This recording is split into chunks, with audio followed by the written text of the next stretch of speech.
Hello and welcome to Hey, I Loved That Movie, the podcast where we rewatch the films we loved when we were younger to see if they still hold up. I'm Dan. I'm Michael. I'm Helena. And for this episode, we have a very special guest joining us. It's Katherine Atkins. Hi. Welcome. And what movie have you chosen for us to watch this week? I have chosen what I thought was a staple in every child's cinema literacy is Dante's Peak.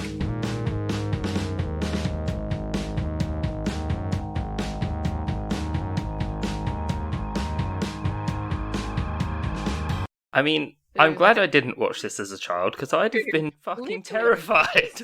Yeah. It made me incredibly grateful that there are no volcanoes in England. I guess that makes sense.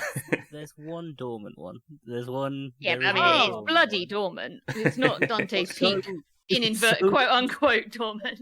Oh god. That was Dante's Peak before it started. So what was your sort of like childhood history with this movie then?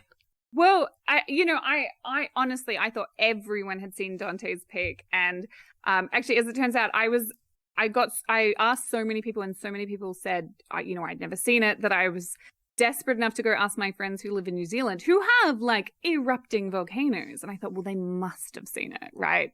No, they haven't even seen it. I think I'm the only one who has seen it, which is wild because I actually love this movie. But I chose it because of how much of an impact it had on the way that I treat it, like the way that I approached any experiences in the outback or in the wilderness at all. Like it was like profoundly effective in preparing me for quote unquote the danger of volcanoes that thankfully I haven't had to worry about, but I'm prepared if I ever do. I have like methods stemmed from Dante's Peak that I always kept in my the back of my mind on holidays. Did you have to use any of them over lava? Yeah, or being in an acid lake, or did you ever have to use any of them in the wildfires, or like? The main one that I exercise, I guess you could say, is you guys all have watched it now, but the scene where the little boy's running and he's about to do like a big cannonball into I think it's a lake, a pond. Lake thing? Oh, yeah, like the hot spring, yeah. Hot spring. Yeah. It's a bloody hot spring. Very hot, yeah. Too hot of a spring. Yeah. And Pierce Brosnan at the last second like flings his arms out and stops him. And we, the audience, know it's a bit of a bomb under the table situation. We know the bomb's on the table. We know the hot springs are going to kill this kid. And he stops it in that last moment. And that scene in particular was so profoundly terrifying that on holidays, I would not touch a body of water, like not so much as a puddle, unless I sent one of my brothers, specifically one of them, in first. Anywhere we went, I would not do anything until he went in the water first. And it was one specific brother that I wanted to go in first, the most expendable one.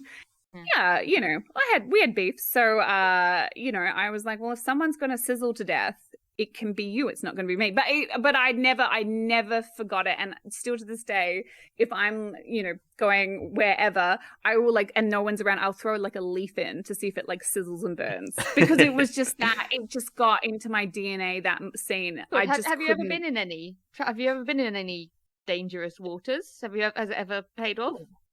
That's a good question. Have I ever been in any? No, that particular method hasn't paid off, unfortunately, because I think. But you can't stop now, can you?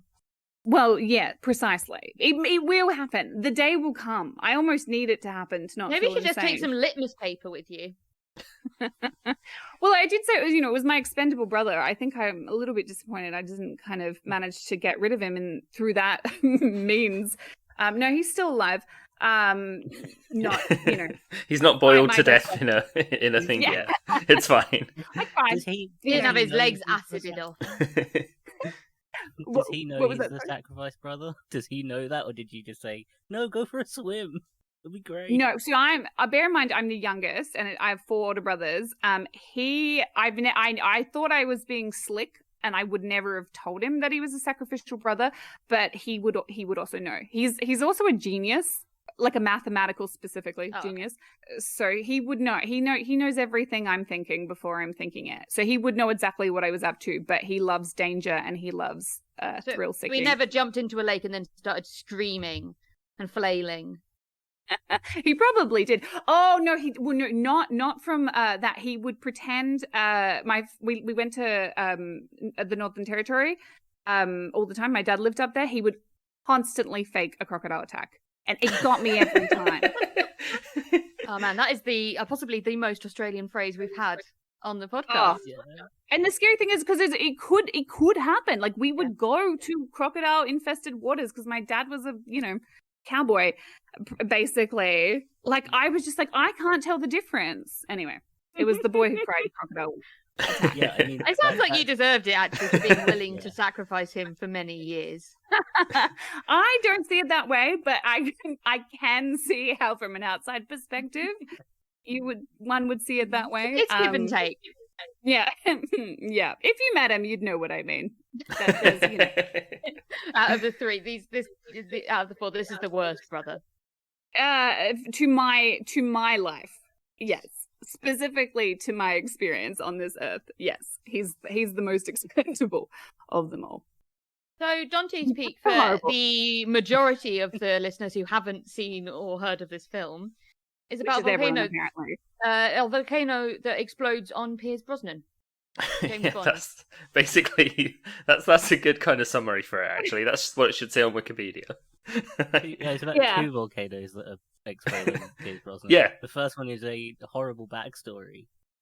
Yes. And the second one is the film. And the first one is so bad it makes him shave, and he looks all right with a beard. I thought it was going to be the start of the film is really, really like intense and horrible, and I thought, oh god, is this going to be like and then it's like goes 2 days before, and it's like one of those films where it puts you right in the middle of the crisis, and then it does the build up afterwards. Yeah, that's what I was sort of assuming as well. Yeah. So I was like, and then when they kill the woman, I'm like, oh fucking hell, okay. So they've started with killing her.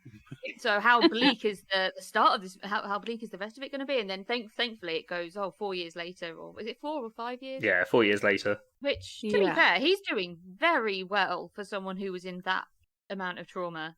Yeah, because I think the first eruption is supposed to be Mount St. Helens. I think they mention it as being like a little bit later on. No, I thought it was in Cambodia. I have no idea. I think he mentions that it was in Cambodia, and she didn't, because when he's talking about her to the mayor, he's like, yes, we were in a volcano that exploded in Cambodia, and she didn't make it. Oh, fair enough. Okay, maybe they just mentioned Mount St. Helens at another bit because they work on volcanoes. So yeah. And my geography is not good enough for this film to like. I did not get all the geological references. Like, just hands up. I've heard of Mount St. Helens. I couldn't that was a point to it on a map. Yeah. Yeah, because Dante's Peak is obviously fictional, but it's interesting they reference that. Yeah. Oh god, I'm pretty sure it is. Oh god. But I suppose it wouldn't be real because they might be upset that film got made. Yeah. Right. Like, dude, you just you really trashed our town, and now everyone's scared of it. You blew up our town. Yeah, that is strangely insulting, and I can't explain why precisely, but I kind of get what. Yeah, but Mount St. Helens was a real volcano that erupted, and I know because I did a little research before I came on here that there were a lot of references into that in terms of like buildings were named after some of the scientists that perished on it, and it was heavily connected to it. It was one of those ones where, not similar situation, but where it was like she was dormant for a long time. A volcano she's? I feel like they should be. It was dormant. Yeah, she was dormant for a long time and then not dormant. Yeah, I guess it's Mother Nature, so it would be a she. Yeah, yeah. Yeah, and cyclones are she's, right? Yeah. So many natural disasters are women, so why wouldn't a volcano we just had be? Storm Ian. Which is and that the greatest. Did you really? Yeah, Storm Ian. We've been having variety of genders for they alternate genders each year for hurricanes. Oh, do they? Yeah. They alternate genders for storms. And then they go by alphabetical order for the names. Yeah. Why do I know Ian that? is not a good name for a storm. storm. Apologies to any Ians out there, but like Ian's just not a very exciting. For some reason, you want the name of a storm and like a natural disaster to be cool. For some reason, like you want it to be. Well, you like... can't can you take Storm Derek seriously? Right? But bit in your brain, you guys. It's an awful natural disaster, but it was called Pete, so Yeah, it's like if this volcano was called Snowdrop yeah. or Mittens. Fuzzy, yeah. Why would you live on a mountain called Dante's Peak? Why would you live near a place that's named after hell? The description of hell. Yeah, you're just asking to be erupted on, right? On Right? Pierce Brosnan. Yeah. All over Yeah, Pierce oh. Brosnan. Yeah, I assumed that it was. I confess this just when we were talking before the podcast, but yeah, I assumed that the main character was going to be called Dante. Yeah. When he's at his peak of volcano hunting or whatever they call it. I got that it was going to be mountainous. I knew nothing, absolutely nothing about Really? this film. I didn't go in totally blind because I think I looked it up on like IMDb or something just to not go in totally blind. But if you'd asked me what it was about, I was so far off the mark. I thought it was going to be more of like a Brokeback Mountain kind of like drama set with a mountain backdrop rather than being totally about a volcano exploding. Which, to be fair, in our episode on Brokeback Mountain, you were complaining that you didn't see the mountain enough, so... Yeah, well, this one, yeah, you do get a lot of... I mean, it's gorgeous. It's a big mountain. My note literally says, fuck, that's a big mountain. Like... We don't really have mountains in... Well, we have what we call mountains. Big hills. We have big hills. We have 3? Well, we have one. Don't we have one in the UK? No, we have 3 in the UK, 1 in England, right? Probably, yeah. Big, yeah, but they're mostly big hills. Yeah. But on top of those big hills, you have castles. So I feel like you've got everyone big. You know, we don't have castles in Australia. We wish. We wish. We want them, but we don't have them. I do think one of our castles is built on a dormant volcano. Huh. There you go. They've got double the cool power. Wow, Watch it be that's called the something ultimate. like Brian. Oh, my geography is not. I stopped doing geography when I was 15, and I think willingly just let everything that I'd learned run out of my brain. Not super important. No. No, it's not like we can go I learned anywhere. a bit about plate tectonics and Yeah. how there's that like fire. Vaguely how volcanoes There's like work. they rub together, and then you have those lines of volcanoes and mountains in America. It's like between the plates, right? Yeah. The tectonic plates. It's like Yeah, the they plates. go- The they go plates are like like, up. phew, yeah. Yeah. For the audience, we are all trying to do this with our hands, which isn't great but yeah, they either go up, push together and go up, or they one slides under, and then you get mostly earthquakes there. Yeah. And then sometimes they go shuffle. Yeah. There you go. Yeah, I feel like your geography is great.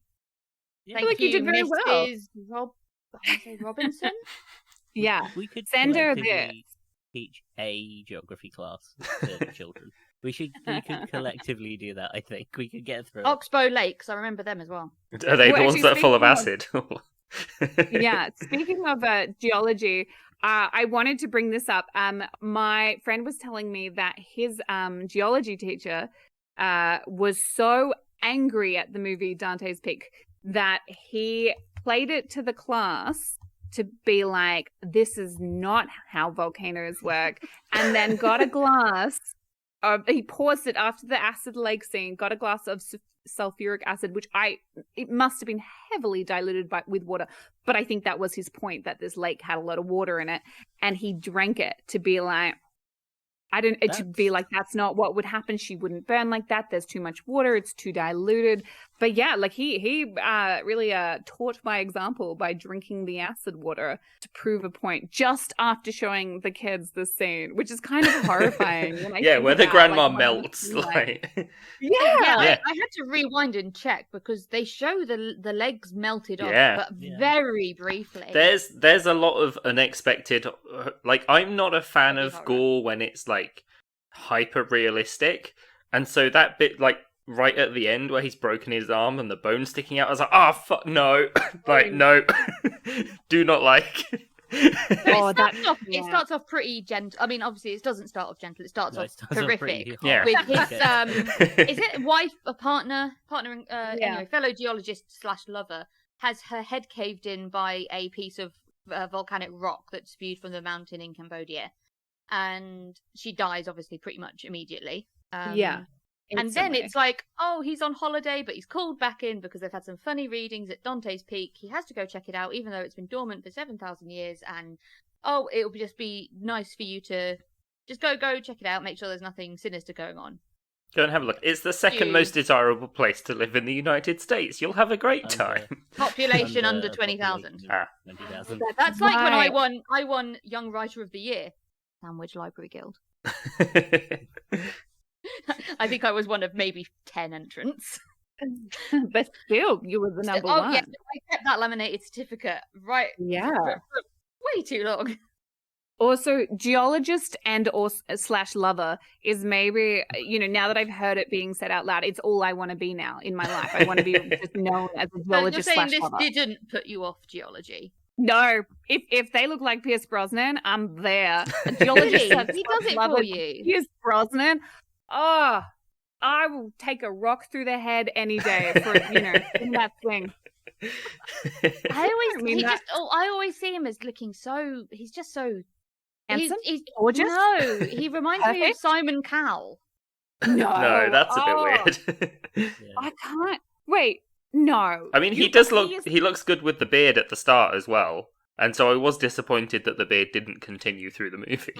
Maybe it got burnt off by the lava. Yeah, too much of a hazard. Second of every day. I can't. Hang on. I can't. You must be having me on. Pierce Brosnan, the most objectively handsome man on this earth. He doesn't do it for you. No, I watched a lot of his movies when I was I watched the James Bond films, but he was always so greasy and smarmy in them that I've always found him very off-putting. And he always. That's the best bit. What, and he wasn't greasy in this when he's been running away from a volcano for maybe his however British many accent days. doesn't do anything for me because it's just how people sound. Oh mate, yeah. Do you think that he is he? How in Australia we have kind of tall poppy syndrome. Not that that's this necessarily, but there are certain Australians that do really well overseas but aren't terribly revered here. Is Pierce Brosnan?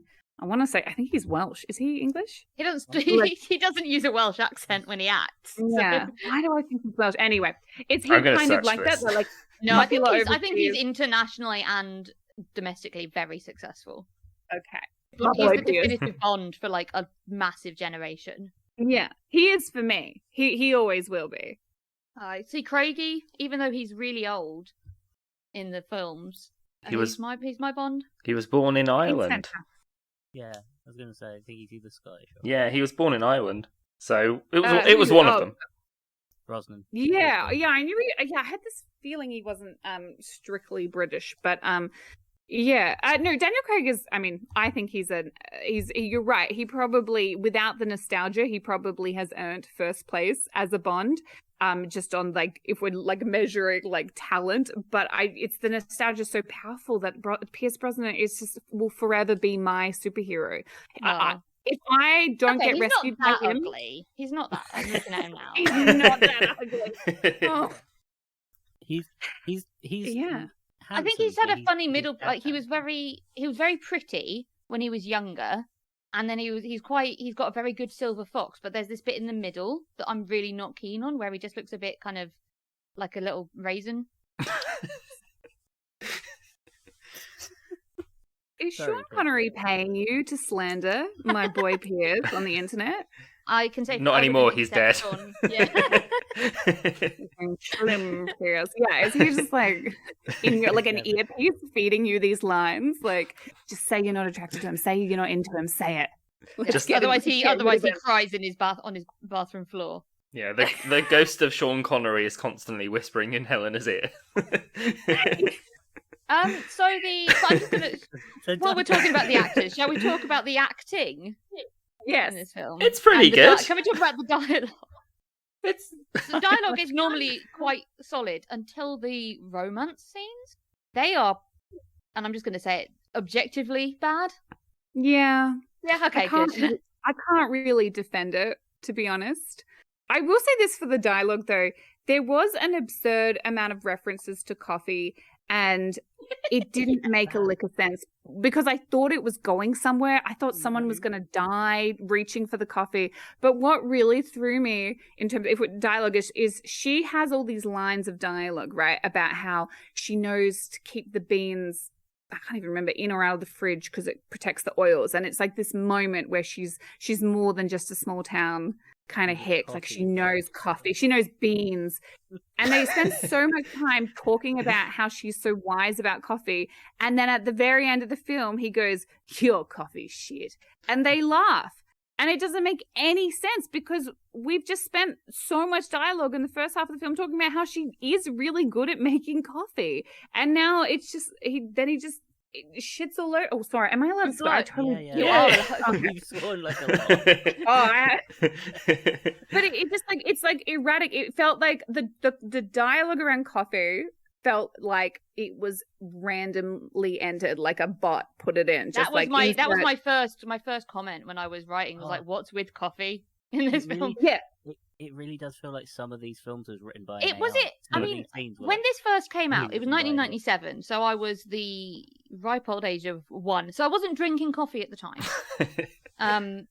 Is this when cafes really started in to like, and maybe in America, I'd like to start doing the separate, types of coffee? Like in America, I know they very much have like their diners that would just have like they'd have their coffee percolator, and you just have white or black coffee. And then obviously the sort of rise of cafes with like cappuccinos and frothing milk and all of that. So is that new at that point? Like to the point where it's kind of funny? I think it might be more that it was a film in the 90s and they need to give the woman something to do because they weren't very good at writing women. And they're like, maybe she can be the mayor and but I like that Dante's Peak. It's got, what was it, 8,000 people, but the mayor isn't a full-time job. Which, to be fair, that's how I think of mayors most of the time. Like, in the UK, they just open up shopping centres. They turn on the Christmas lights and that's about it. Yeah. Yeah, I made this really because I was watching it with some friends and we were arguing about why she was running a coffee shop while she was the most powerful person in the city. And I made this really bad joke that I said I wasn't going to say, but now it's here. And I said, I guess the gender pay gap back then was so abysmal that girlfriend needed a second job. Oh yeah, the rest of the council, like, they're just sitting on their investments, their money bags. Yeah, she's pinching penny. Maybe she's got it. Yeah. Well, she did have her husband run out on her as well, didn't she? So, true. Yeah, I guess that's that source of income. I guess that's an example of women being multifaceted. That they can be the mayor and make good coffee. That is also really good. It's like a subservient kind of role, though, isn't it? Being a really barista. I mean, because it's very much like she owns the coffee shop, but she also has to do all of it. She doesn't have these baristas doing all the, like, if you own a coffee shop, you normally have employees that make the coffee. Exactly. Yeah. At least some of the time, like when you're busy being a mayor during a natural disaster. But not this time. She's literally much more of a coffee shop worker than like it being her shop. I also think they needed to give, because all of the geologists and the volcanologists that are with him have their own like little personality trait. They have a single personality trait each. That's it. And one of them is he really likes coffee. And I feel like they gave everyone else coffee. They need to give him something. So, because one of them is the woman. That's her entire personality trait. One robot. Of them is, like, robot guy. Man who falls down mountain. Leader guy. Yeah. And then there's coffee guy, who is for some reason testing her on if she can make good coffee. Oh, but that is another really sexist thing as well, that you have quite often. If a woman expresses an interest in someone, in a man's hobby, they immediately have to be like quick fire questions to check that they're a real coffee fan. It's like, so who are your favorite X-Men characters? Name your favorite coffee and 5 of their albums. Yeah, but she passes the test, right? And I was like, oh, okay, cool. She does know. But then why does Pierce Brosnan rag on her coffee at the end? And he's trying to be funny. I think he's trying to be like, I don't want to have coffee, bitch. I want to fuck. He's like, hey, I've been stuck in a cave-in for the last 2 days. I've had time to think about what I need to say. Yeah, I haven't had time to think about how shit your coffee is. Like, Gave I'm me the so run, mad. and I was If trapped I in a was- cave, and it was your fault. I shat myself, and it was really embarrassing. And it was your fault, bitch. Yeah. I would have preferred that line would have made more sense than your coffee shit. Then she laughs. It's her laughing that I don't get, because I would be like, can you shut the fuck up about, can you like look at where we are? I can see your bone. She's like, I haven't eaten in 2 days. The fuck are you talking about? Yeah. You have to have a go at me right now. Can you Coffee just probably get off my kept you back? going the whole Yeah. time. So Is that really important? Do you reckon She would as a not laugh volcanologist- in that moment. Sorry, what as was a that? volcanologist, he's just socially awkward, and that was the only thing he could think of. It was like, I only Man. Well- actually know about you is coffee. I can't joke about your stepmom. I can't joke about the kids. I can only do the coffee. Just yeah, a you can't really coffee. joke about the stepmom. No, not then. Not stepmom. Mother-in-law. Mother-in-law. Yeah, that's it. Mother-in-law. You can't What an joke awful, about- what an evil, genuinely evil character though. Yeah. She, You're I right, was- you're I right. was surprised, like at how. Yeah, She's it's very not a kids- selfish. This isn't a kids' film. One, because it's fucking terrifying. Two, like normally they try to like, oh, the grandmother figure is normally like, I made cookies, and here I knitted you. Like it's something. It's like, oh, grandma. Like, she got the best. but this- she got a redemption arc though. Did she? awful. She did. Yeah, because she saves them from the acid river. She sacrifices herself. They'd Yeah. have That got being there said- evenly without her. Don't think they But would've. she's the one They that wouldn't puts have had them to. in They danger. wouldn't have had to rescue her if Yeah. she'd come down the fucking mountain. Exactly. Yeah, if she wasn't Yeah. a stubborn old woman who's like, I'm not moving, this volcano's not erupted the whole time I've been alive. It's like, cool, it's turn around. There's lava literally about to pour through your wall. I Turn find it around. really upsetting actually. The kids driving up the road with the ash. Yeah. Because like the kids still basically grandma refuses to come down the mountain once Pierce Brosnan has been vindicated, unfortunately, that this mountain is going to blow. It is a Like, terrible the kid, time. they call the grandma who lives up the mountain. They call him. She's like, "Oh, I'm not going to come down," and the mum's like, "I can't. You have to like this." But she has to go and do. She leaves the kids at home while she goes to like sort out mayor stuff. She does And the the mayor's mean- kids the go mean- to rescue grandma and convince her to come down. They're driving through ash, and it's like, are they going to go off the road? Like the kid's way too young to like drive. The kid who Yeah. I Took thought his- was, took his little sister. I thought the boy was Joseph Gordon-Levitt at first, but it's not. Does look like him. Yeah. No, he's the creepy kid. Well, he's one of many creepy kids from Buffy. Of course. Oh! He's in an episode of Buffy. That's why I could place him in my head. That's why he looked so familiar to me, because we only rewatched that last year. Yeah. We decided to do all of Buffy, and he's in a little creepy episode, I think, in a set in a hospital. Right. And he's like in a coma, and I think he's fighting things in the coma, but they're coming to life in the real world or something. I don't. That sounds it's like an Buffy. episode of Buffy, yeah. But yeah, he's so cute, but he does look like Gordon Levitt a lot. Yeah, he does. It's the little floppy. Yeah. one. Yeah. I thought they were going to die. At one point, I was really convinced, like, oh shit, like we already saw like what looked like one of the main characters have their head crushed in by a volcanic rock. They wouldn't kill kids. They wouldn't like you can. I kind thought of- they'd killed the dog. I thought they Yeah, killed the I dog was on very screen. worried about the dog. You can kill The dogs dog in did seem films, like- though. Yeah. It's very hard to get away with killing kids because that changes the tone of the entire thing. It's very difficult to kill have like kids. hope at the end of a film with when the death. kids Yeah. have died.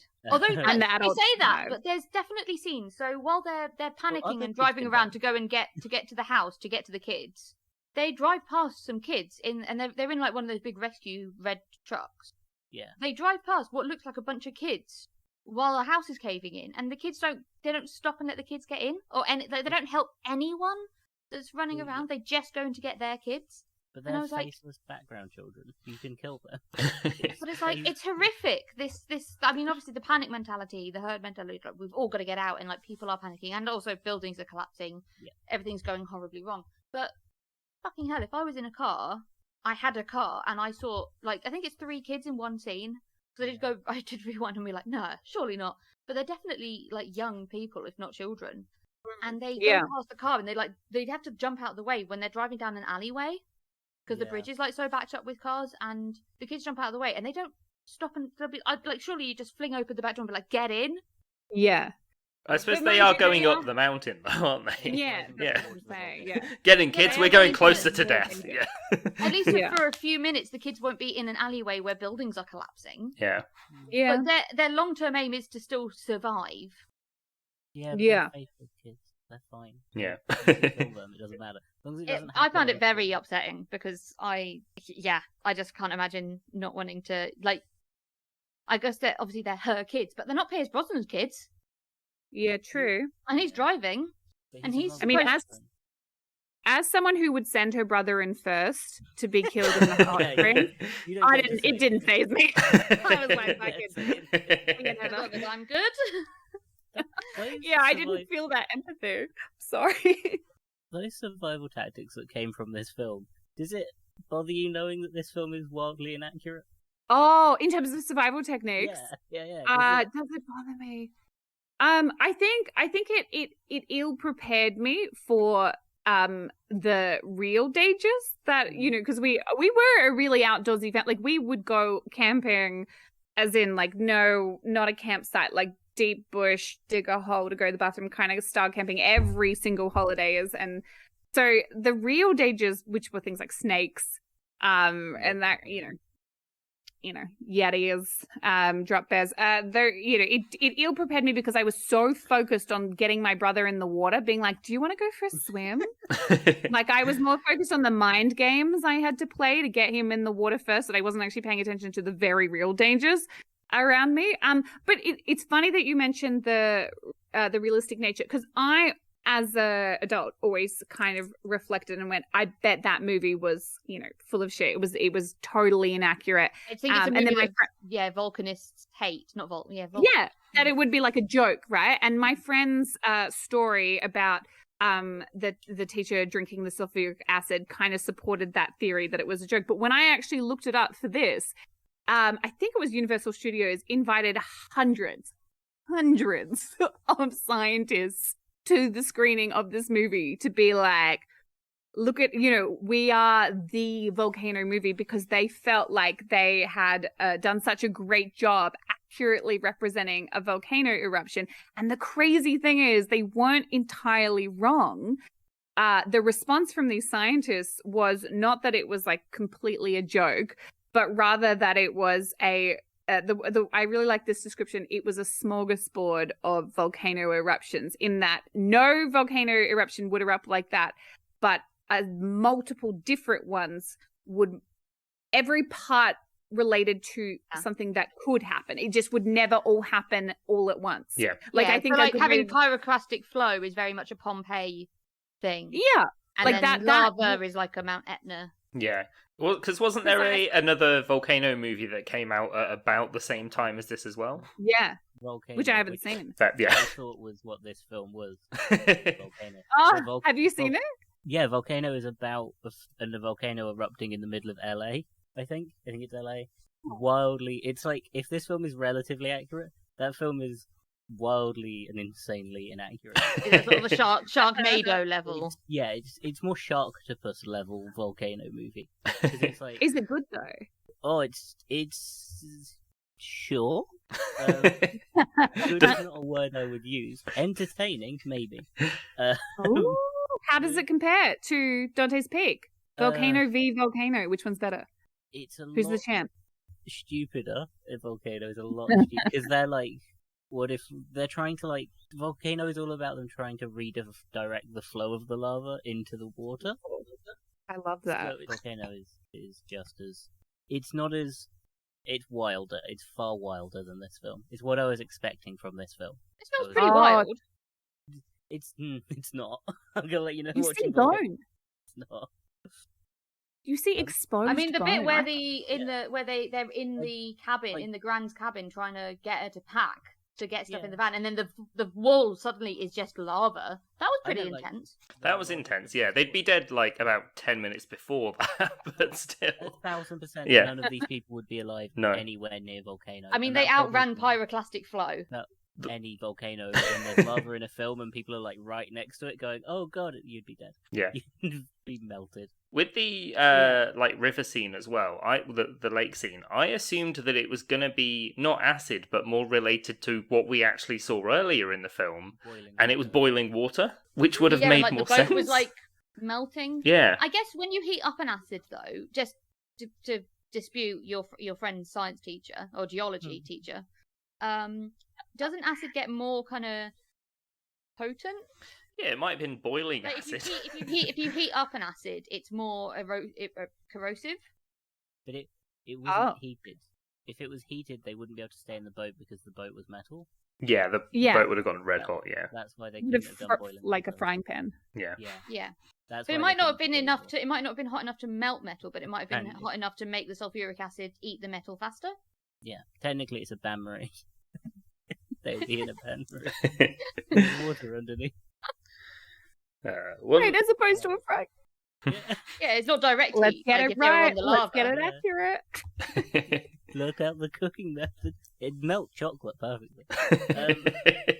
It's really good Rice Krispie cakes in a volcano. Oh, Pierce Brosnan Rice Krispie cakes. It would have been soup. Oh, bless. Running through my mind in this film is it felt like, it's gonna sound stupid, it felt like Jaws, like the Jaws sequels, where part of it felt like the volcano was trying to kill Pierce Brosnan. Like, well, it didn't get him last time, so it really felt like the volcano was back, because in one of the like later Jaws films, they're like, it's the same shark come back for revenge, which is ridiculous because it's a shark. It felt like that in this one, where it was like the volcano was back to get him. It's the final destination of volcanoes. Yeah, he's on borrowed time. Yeah. Because every explosion at like the beginning was near him and around him. It was trying to kill him and his friend. It felt very targeted. Maybe Sean Connery was inside that volcano. Being like, oh, crunch, yeah. Can we just also talk, because we've obviously spent a lot of time talking about the explosions and the volcano. Well, no, erupting. we spent a lot of time talking about the coffee. Yeah. But the movie spends a lot of time talking about the coffee, to be fair. Too much time it also, the Absurd movie spends a lot amount of of time. time not having the volcano erupt.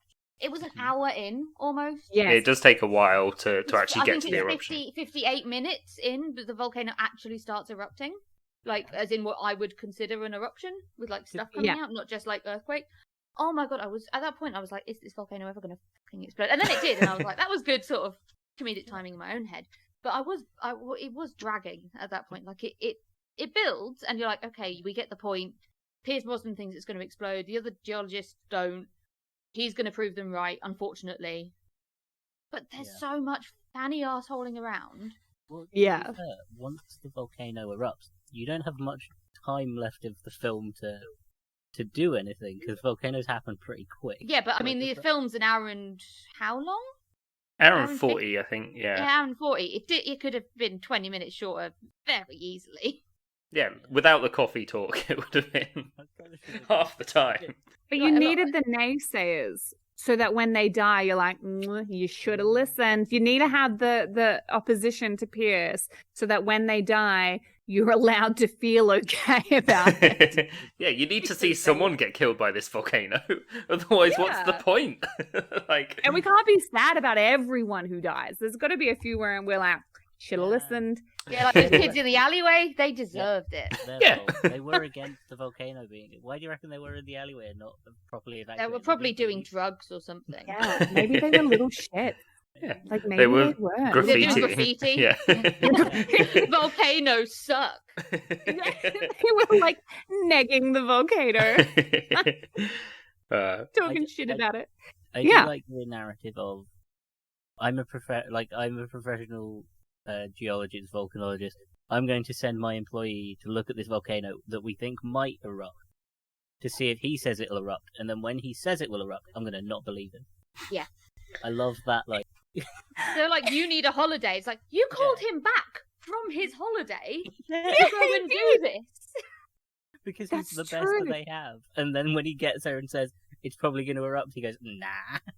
Nah. And he It's doesn't even fine. say that. He's like, I'm very concerned. We should put the town on alert. He doesn't say Yeah. we need, and we should like look at the evacuation plan. He doesn't even go whole hog like, right, it's going to happen right now. He's like, look, this is troubling. And they're just like, no. And Yeah. it's dumb. Really That is dumb. a really good point that I didn't pick up on. And I don't know why I wasn't thoroughly examining the logic of Yeah. the characters in this movie. But yeah, that's a really good point. That they because the first line when he's in the office is like, you need a holiday, or it's very early on that they talk about how he's pulled out of his holiday. It's It's That's mad. wild. And it's like he's an expert, but not an expert enough to like make these calls. And the other guy Yeah. is. It's like, well, why didn't you fucking go? Yeah, well, why don't you just decide, if you've just decided, if you're not going to listen to what I say anyway, just say it's fine and don't send anyone and be like, it's fine. But also, If it doesn't matter what I say. my problem that destroys the plot of this movie, because, too logical and not very fun to watch.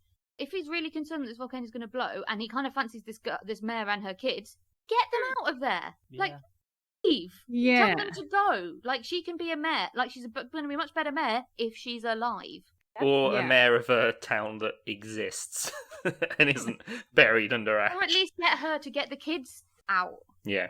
Yeah, at least send her kids out. Because I was just thinking, I was like, well, she probably would say no. And he knows that because she's like, it's her You town. would She's send not you'd get abandoning your it. kids out. You'd always get your kids Yeah. out. At the very least, be like, get your kids out just in case. Because these kids that run off into these weird little nooks and like do their own thing. You already like had your to kids save are the not. idiot's life once.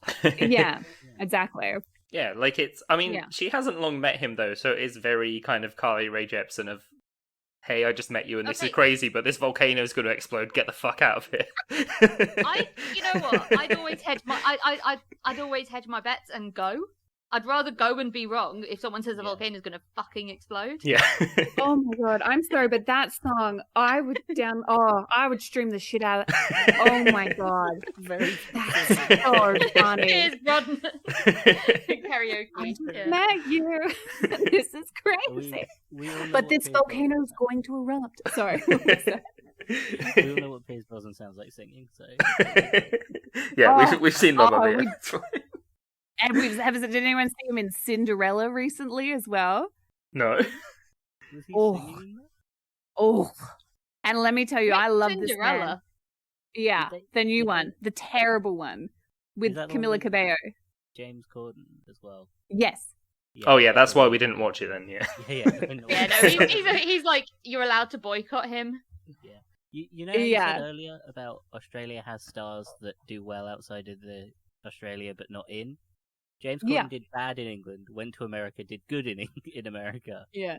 and then did bad in America. They Yeah. worked it out. And now- Yeah. They worked out that he sucks. Yeah, he was famous. It just for took them he worked longer. out he sucks, and then he went to America. They finally worked out he sucks. So you guys don't like England's not red hot on James Corden. Say he's universal. Well, yeah, There's a reason hated. we got rid of People quite like Gavin and Stacey. That's pretty good. And then they're like, Yeah. oh, James Corden's an asshole.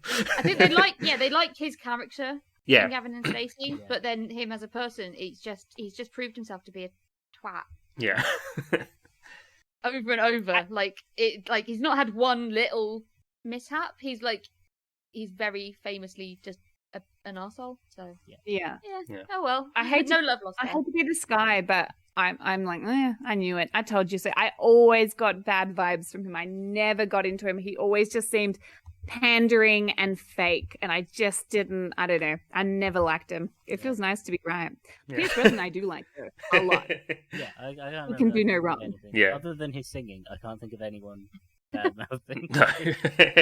Why did they let him sing? Why did Yeah. they let him sing in Cinderella after they must have heard Mamma Mia? I Why would they- managed to avoid ever seeing Mamma Mia, so I can't comment was- on that. But I actually made Gabe. You guys know Gabe. I made him watch Mamma Mia 2. Here we go again. He hasn't seen 1, but I made him watch 2 in lockdown here in Australia. And I don't think he even really consented to it. I just put it on and was like, yeah, I'll turn it off in 5, but refused to after I think I took the remote. And I was like, have a good time. It's fun. Have a good time. That's how mad we were going in lockdown. And I swear, I think he enjoyed it a little bit. And as someone who's a huge Pierce Brosnan fan, perhaps objectively he's a bad singer, but I don't care. That man could do anything, and I'm on board. I'm like, hell yeah, anything. My favorite Pierce Brosnan story, and I may be misremembering it, but I don't care because it's so golden in my mind, is I heard a story about how he brought and tried to bring a knife through security at an airport. And when they were like, "Sir, why were you bringing a knife into your carry-on?" He was like, "It's my watercolor pencil sharpening knife. I never travel without it." And I just love him. He's just, I mean, he must sharpen his pencils. He must. Line from the movie. I just want to see, would this work on you? You're cheek to cheek with Pierce Brosnan. Yeah. Forehead to forehead. You're gonna get and you haven't had sex in a while and you're a bit awkward, and he's like, "It's just like riding a bike. Once you learn, you never forget." That was such an awkward line. What about your coffee's shit? That's nagging me at my craft. He's like, "Your paintings are shit, by the way. Your watercolors are trash." Would it work on me? I mean, I can't say it would do anything more for me, but when you're at max capacity, as I am with this man, then it wouldn't hurt. It wouldn't take anything away. Nothing could take nothing. Honest, bringing a knife through security, which I think is deeply embarrassing, wouldn't bother me. I'd be like, I'd go down fighting at security, being like, let him have his knife. He has to draw. He has to draw. That's what he does. Watercolor pencils with him, because if not, then it's just a knife. Yeah, also, it's a 14-inch machete, but that's what I picture. In my mind, the knife is absurdly large in my mind. The proper Bowie knife. This film does try to do comedic relief, like sometimes. And it's really, sometimes it is very jarring, like that scene. And then obviously the kid, they're about to get down and dirty, and then the kid's like, which is fine, because like I didn't want to see that sex scene particularly anyway, because there's a volcano exploding. That's kind of what my mind was on at that point.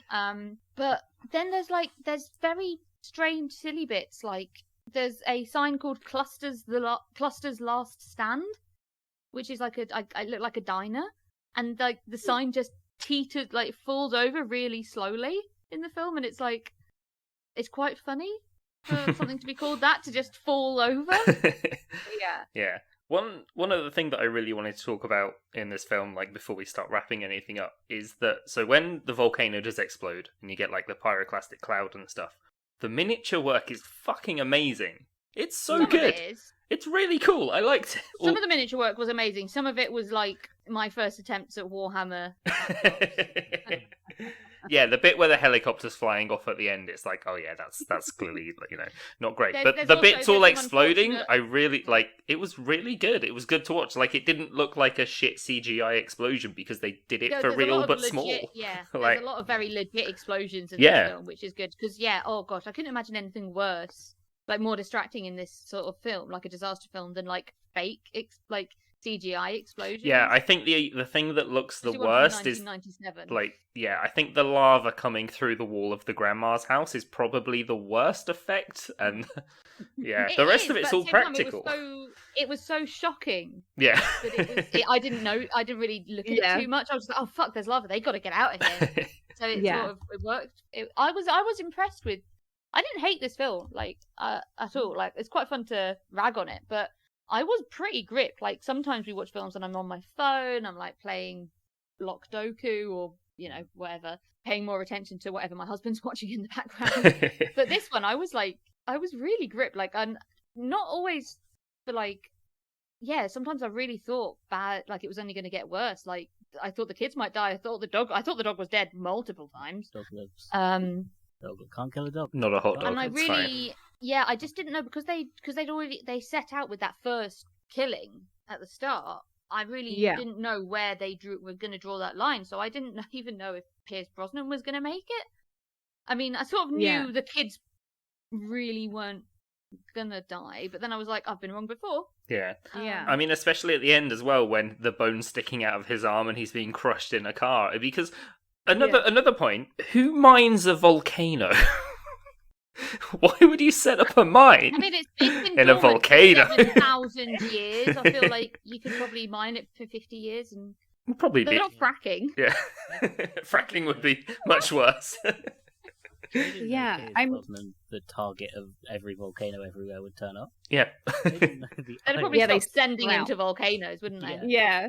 They just sprout up everywhere he goes. And that's why he carries knives around it with him, because, like, he, you know, Gotta he stab the lived a volcano. while- Yeah.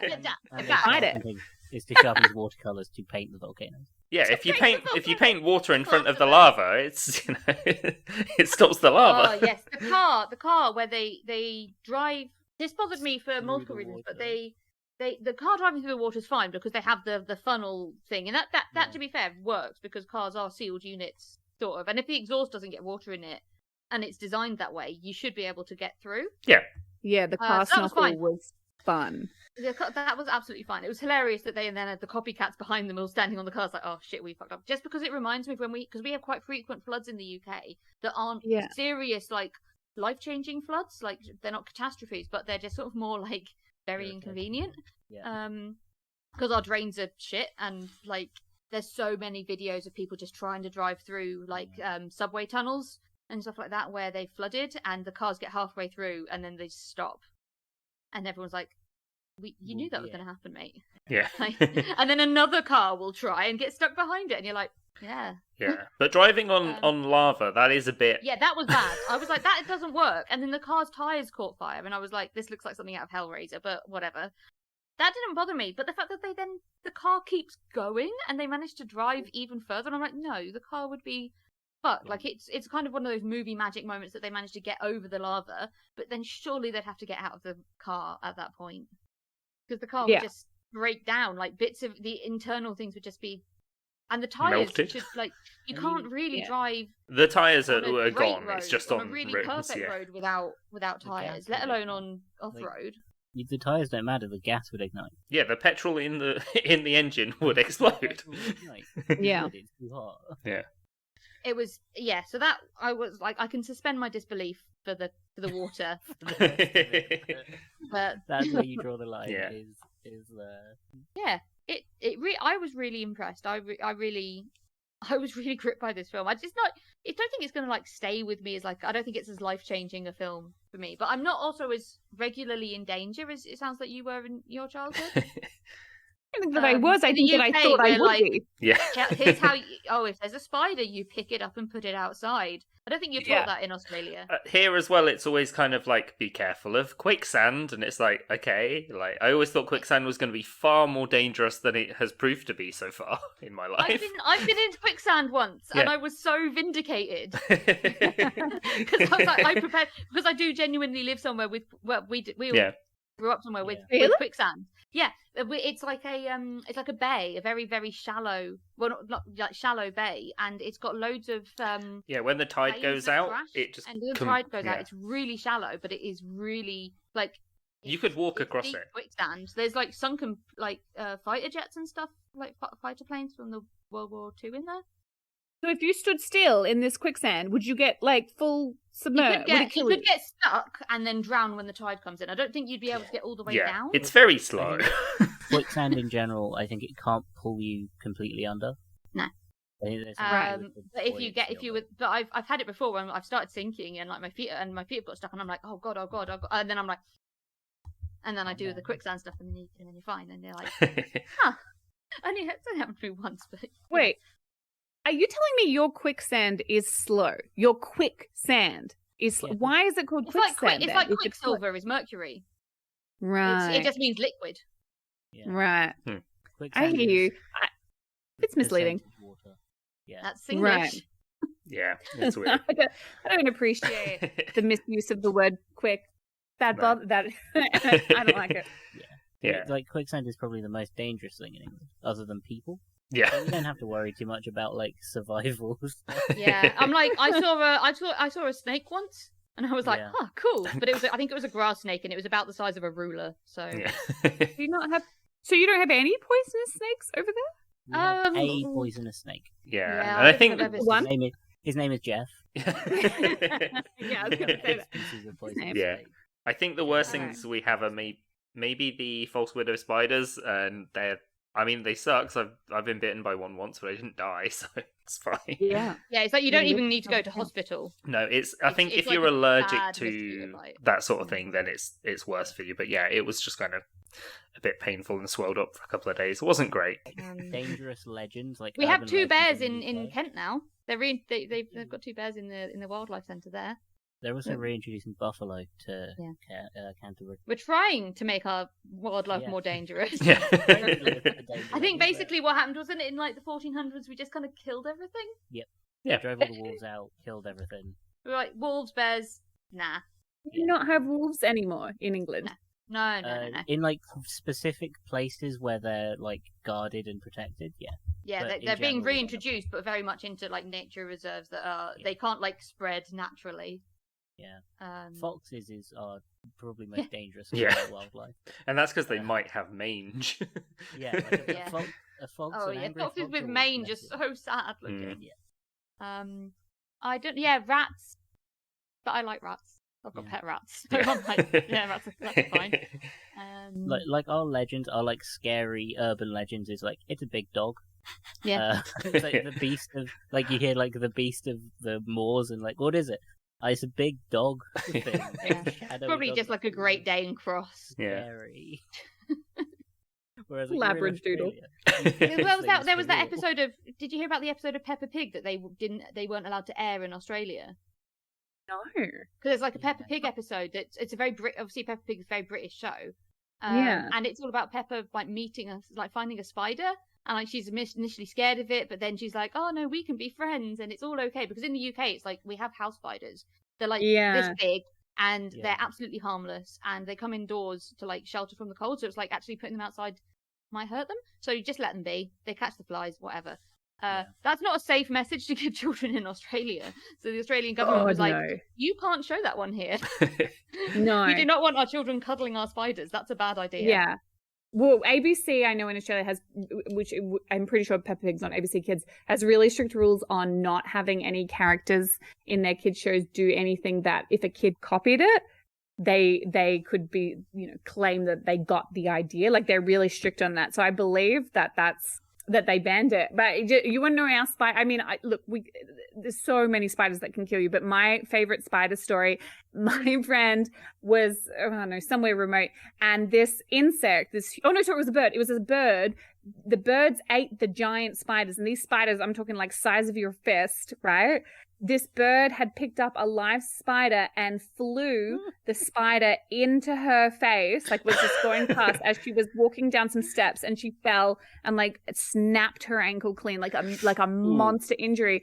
But because the spider like smacked into her, I think it must have killed the bird or something, because she had photos of it, and this thing was huge, and probably one of our less dangerous. You can't run spiders. away. No. But they're in the air. That's what I'm saying. They're in the air. They come at you. I feel like you're making this up. This is a drop. I'm not. I swear. She might have been. And making now it the up. spiders come out of the sky too. No, because she had the injury and the photo. Like if she made it up, then she's done her due diligence to make it seem real. Similar things that happen in the UK is like you get shot on by a seagull. Yeah. Yeah. Australian birds are angry. Yeah. Like even without having. Our spider seagulls are bombs. pretty vicious. If you've got, I had a seagull bite. They've don't learned in the UK now to bite. They go for your hands. Yeah. Not your food. They bite your hand, so you drop the food, and then they eat the food off the floor. Yeah, they're vicious. Birds over here don't swoop you. No. They just.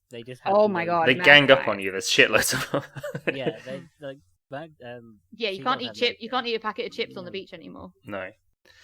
Anyway, speaking of snapped bones, So Yes. so for Dante's Inferno, if you had to rate this out of 10 bones sticking out of Pierce Brosnan, what would you give it? First of all, like, does it hold up? Yeah, does it hold up as well? I guess that is the point of the show. Okay, that is a fantastic question, and an unfortunate choice of word with the obvious euphemism of referring to Pierce Brosnan and bones, which I'm going to try and sidestep here, but keep it PG. Okay, I chose it because of its profound impact. Like that scene where he stops the boy right before he jumps in the last second. Like they do, you have to admit they sell that moment. Like he really does jump in at the last second. Yeah. That scene, the scene where the couple gets boiled to death earlier, and then the scene with the grandmother sacrificing herself, like those three scenes, I could close my eyes for like so much of my life and play frame by frame because they were imprinted in me. So I chose it because of its reverence in me and its impact on the way that I spent holidays. But I also chose it because I had this feeling that it was terrible, right? I was like, oh, I bet it's like laughably bad. And although the dialogue was pretty funny, I was shocked at how much it did hold up. It genuinely is suspenseful and gripping and exciting. And I think you pointed out a really good point. I have a bit of a soft spot for 90s CGI. Like I kind of love it in how bad it is because it's kind of like not kitsch, but you know what I mean? It's kind of like it's so ubiquitous of its time that there is this something almost artistic about it in this weird kind of time makes anything artistic. It's not even in Uncanny Valley, is it? It's it's just got this unique vibe. Like 90s CGI, just you can always pick it, and I love it. Probably out of nostalgia, to be honest. But I actually felt that I wasn't even noticing that it was CGI. I mean, there were moments here and there, but it wasn't like CGI that came after this film where you watch it and you're like, yowzers, like that has not aged well. I felt most of it actually aged pretty well. And I suspect it's because, as you pointed out, they were still at that point in blockbuster movie making where they were trying to do as much in-camera stuff as they could. And not just solely rely on CGI. And, you know, I read a little bit about, you know, how they made all the little, you know, some of the things they did to make, you know, with the models and they made like cloud out of at a petrol station and blah, blah, blah. And I actually was surprised at how well I actually wasn't pulled out from the CGI. I actually suspended a lot of disbelief and wasn't even thinking about how bad it was. And then when I read about how accurate it was, although make no mistake, it's not accurate. It's the equivalent of a character in a movie having a heart attack and an aneurysm and a seizure and an asthma attack and snapping all the bones all at once. But the fact that they went and invited all those scientists, because although it was a smorgasbord, but it was at least a well-researched smorgasbord. Yeah. I was so surprised. I thought it held up way better than I was expecting. I was really impressed. Like I thought I was going to laugh at it the whole time, but I really just laughed at coffee for the whole way through. Just normal coffee, please. Yes. And I was so sure he was going to die trying to get his coffee or something. I was like, why are we talking about coffee again? This is going somewhere. I know this is going somewhere. He'd go in, and like he'd die from like going and grabbing his coffee mug or his specialty coffee. I thought it was going to be like a Pompeii thing where they find his body at the end and he's like, you know, frozen in the, you know, holding the cup. Like at least he got his coffee in death. That's where I thought that was going, and it didn't. But yeah, no, I really liked it. And I liked the opening scene. It felt a little bit like Ned Stark getting killed, like killing off a character straight away. But it, you know, it was showing us the character wound. It was the opening to Finding Nemo, but, you know, more graphic. Finding Nemo opened like Nemo does open with like the mum and what, about 1,000 kids dying? Yeah. Getting eaten. He's not like violently graphic. No, not as graphic. No, but still pulling the same heartstring, I feel. But So in answer to your question about how many bones, exposed bones of Pierce Brosnan, and again, let me tell you, the mental gymnastics I'm doing to not make sort of jokes. Wait, what was the question again? How many exposed? Well, out of 10, what would you give? Just generally out of 10, what would you give the movie? 10 exposed bones, 20, 100 exposed. I'd break all my bones. The skeleton of Pierce Brosnan out of. Like that, them bones. You know those songs where the skeletons are all jangling. That's it. That's my answer. All of Pierce Brosnan's exposed bones. All of them. Yeah. I think I'd give this eight layers of hell out of 10. I know it's 9 in the book, but anyway, I couldn't give it a 9. Well, no, because that's Dante's peak.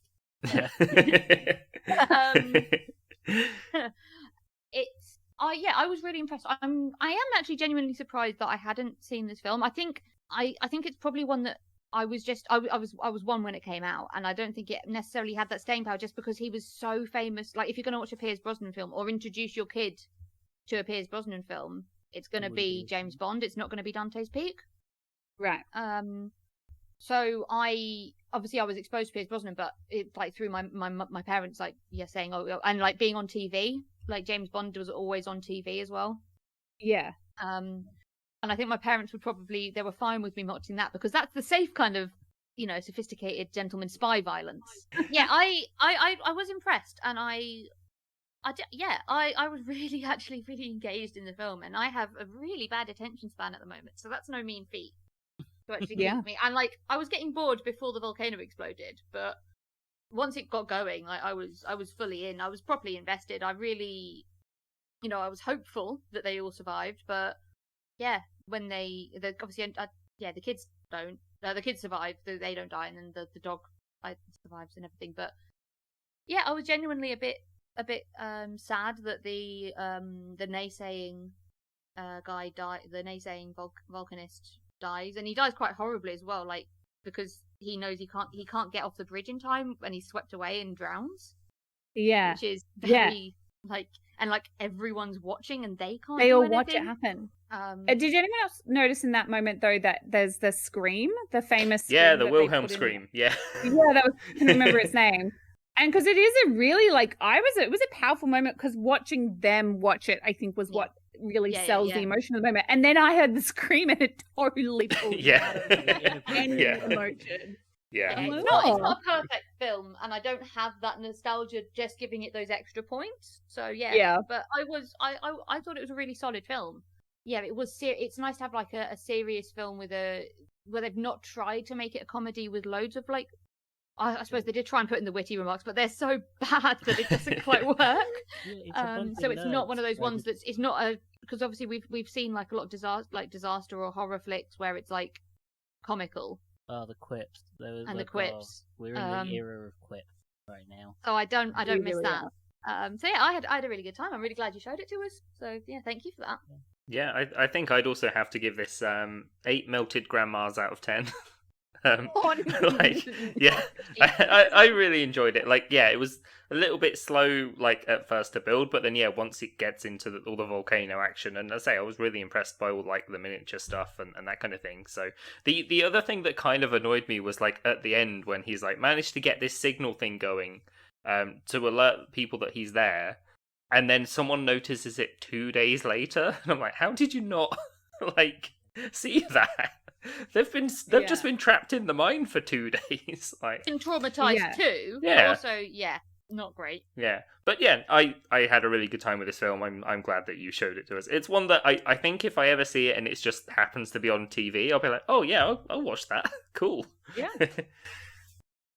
I think for me it's also like 7.5 sacrificial brothers out of 10. Because I'm going to send this to him as well, just so you know. Go on. Please do. He can go in the water first. He can be our first listener. I way better than I was expecting, because I was going in expecting volcano level of like weird bad storytelling. But no, it's good. There are like the dialogues. Some of it is questionable. And it does make sense because they are nerds. They are like volcanists. Yeah. Probably not the best social skills, but it's also like someone looking like Pierce Brosnan being a volcanologist. It's funny, isn't it, when you have someone absolutely... It's like when we have Halle Berry trying to be awkward, precious in Catwoman, and she's like, oh, she's so frumpy looking. And it's like, no, she's not.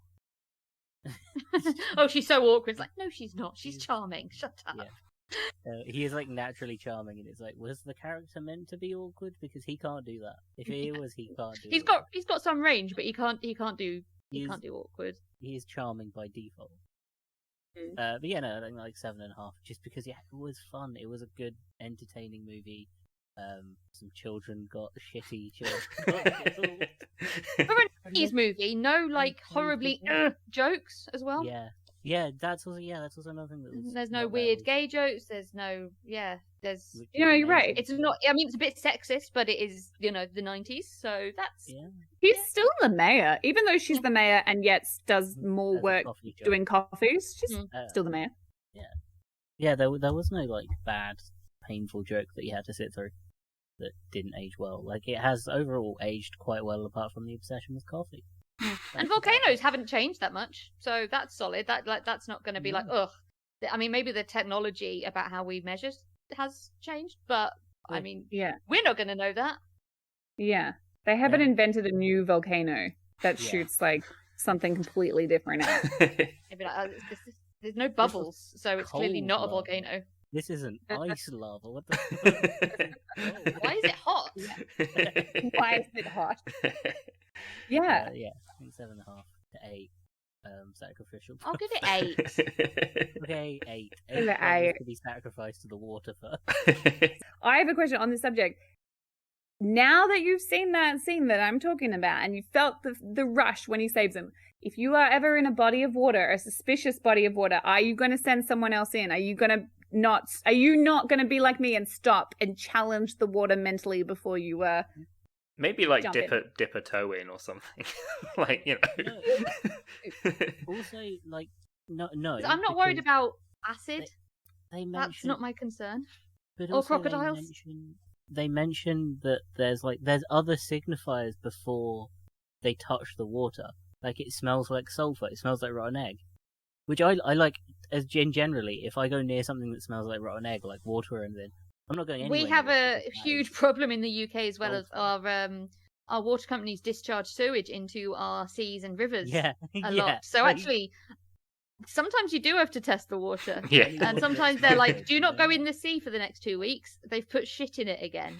Yeah. And we grew up in a coastal town, so like that does affect us quite a bit. You learn like if it smells weird, don't go in the water. Yeah. Sulfur is the worst thing. Sometimes. Yeah, I wouldn't be able to enjoy that. I mean, in Bath, have you guys been to Bath? So it's a town, it's a city in the UK, and it's called Bath because it's built around these hot baths from the Rome. It's a Roman town, like it's pretty old. Yeah. And obviously it smells a bit sulfuric, like a little, and the water tastes manky, but it's so good for you. But gross. If that sulfur smell got too overpowering, like how could you wouldn't even enjoy it? How could you? You'd be like, nah, I'm good. I'm gonna go bathe in some chlorine-filled pool filled with kidwee. Oh yeah, I'm more worried about things like that parasite that can get in your eye and into your brain and like. No, but now I do.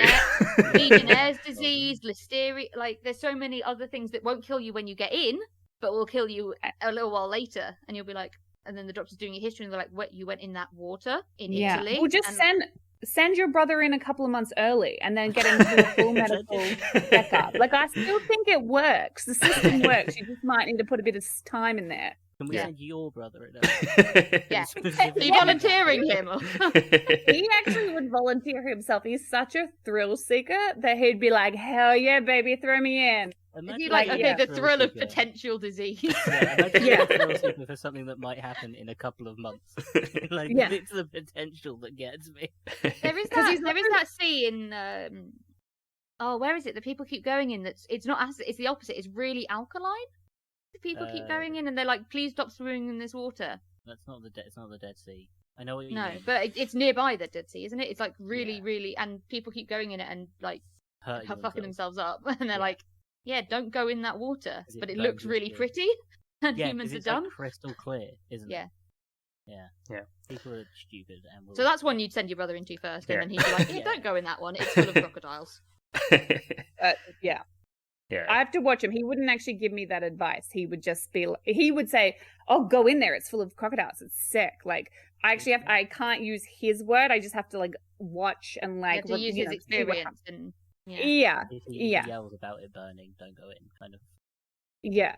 To be honest, if he's loving it too much, that's also a warning sign. Like I said, there's probably crocodiles in there. And he's like, "Hell yeah, baby." He has He comes out just without his shins. Yeah. Yeah. He would You love need that. to That be would be a good indifferent. day for him. He's You need to trust wildly him. competitive and like loves adventure. Like that's what he wants. Cool. Now I can be in the Paralympics. Yeah. I mean, honestly, that would probably be his response. Well, I guess with that incredible advice that we've learned today, I have been Dan. Send my brother in. Yes. First. Yeah, I've been He's Dan. available. I've been Michael. I've been Helena. I've been Kath. Kath, where can people find you? And thank you for coming on the show. Yeah, thank you for coming on the show. Oh, you can find me at some Australian hot springs, just waiting for my brother to get out. No, I'm kidding. I actually have a play on at the moment. It is opening on Monday coming, the 24th, I believe it is, of October. I could have that date wrong, but it's called Hunters, and it's very funny, and it's short and sharp, and bit like bit of House of Cards, bit of Succession, kind of a heightened world of actually about brothers who are trying to fuck each other over. So this actually was weirdly on brand for me. Yeah, so you can see it at the Butterfly Club in Melbourne, Australia.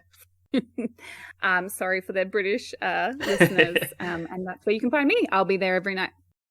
Awesome. Brilliant. Yeah. Any volcanoes in this play? Emotional ones, yeah, quite a few, a number of them, and acid lakes.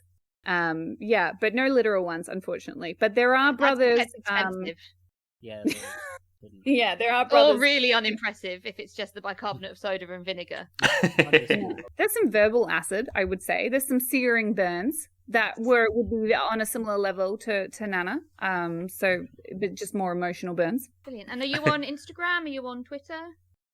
Oh, I am on Instagram. You can find me at Katherine Chloe Art on Instagram. Brilliant. Awesome. Well, you can find this podcast on Twitter and Instagram at Hilton Pod. That's at HILTM Pod.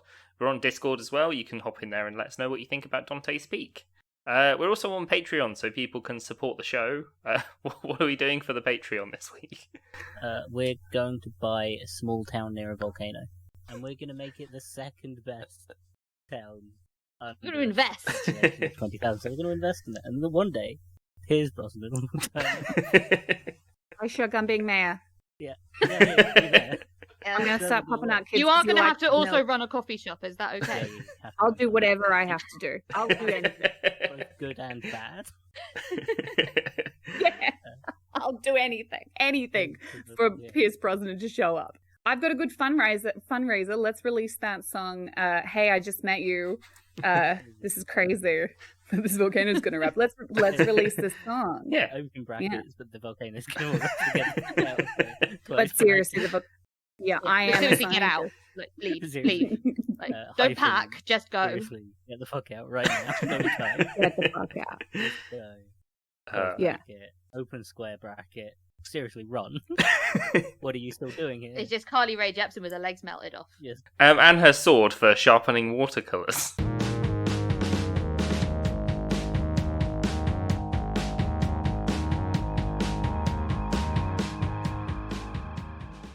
Right, I'm going to stop recording. Yeah, It's kind of how we end is we keep telling jokes and then one of those jokes will be the end. Yeah. Yeah.